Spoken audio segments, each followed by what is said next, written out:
Hi, I'm Rick Rheins, Senior Rabbi at Temple Sinai in Denver, Colorado. This week's Torah portion is Ve'et Hanan. It's from the end of chapter 3 to chapter 7 of the book of Deuteronomy. And in it, we have the second of Moses' last speeches. It's Deuteronomy, the second giving of the law.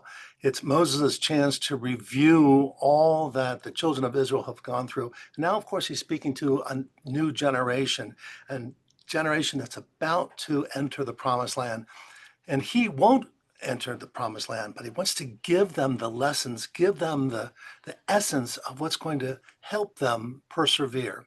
And so he repeats very important lessons, including the Ten Commandments. The Ten Commandments, as we know, was also revealed in chapter 20 of the book of Exodus, that extraordinary revelation at Mount Sinai.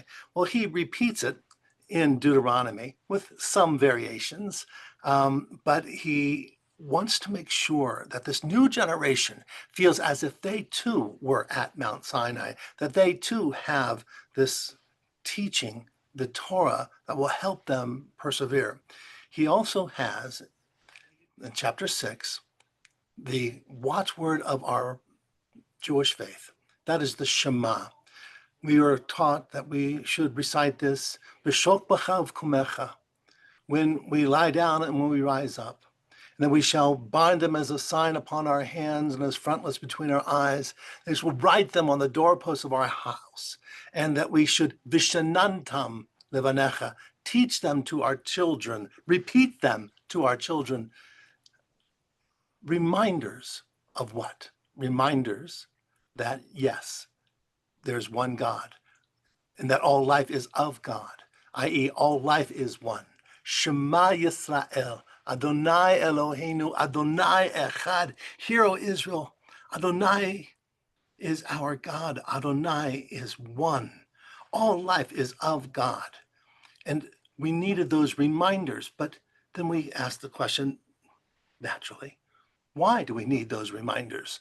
Well, reminders are very important for us. They remind us of our commitments, of our love, of our loyalty, of our vows, but they also remind us of the most essential element that we cherish as human beings, and that is love. After the recitation of the Shema, that's chapter 6 of this week's Torah portion, chapter 6 of the book of Deuteronomy, chapter 6, verse 4, Shema Yisrael, Adonai Eloheinu, Adonai Echad. Hear, O Israel, Adonai is our God, Adonai is one. The very next word is Ve'achavta, and you shall love, and you shall love. Moses understood through God's inspiration that we needed reminders to love. We needed reminders that when we're in our house, when we lie down at night, and when we rise up the next morning, when we're off to work or school the next day, when we're walking by the way, we shall think of the sense of goodness in this world, of love in this world. And why do you need reminders? Because there's so many things that conspire to beat you down. Sometimes we don't feel lovable. Sometimes we don't have that patience, that tolerance, that sensitivity, that sympathy to think of others in a loving way. We need reminders every day, throughout the day, to bring out that love, which is always there. It just gets obscured by the complications of life. It gets obscured by the necessity of defending ourselves against those who think so negatively against us, against those who are attacking us, those who are a threat. And so we create these defensive barriers and we hide that love and we create defenses. But God said every day, from the moment you wake up until you lie down at night, think of love. Bring out that lovable part of you. Think of others in loving sense. And most importantly, vishanantam levanecha. Teach it to your children. Teach your children how to love. Of all the things we can give our kids, fancy vacations or the clothes they want and the toys they desire and all the things that we can think that they want materially, God said, they want your love. They want your sense of support, and security. So love your children, love your grandchildren, love your neighbor, as it says also in the Torah, and love yourself. So this week's Torah portion is so very important because it is that Torah portion that comes right after Tisha B'Av, that day of great sadness.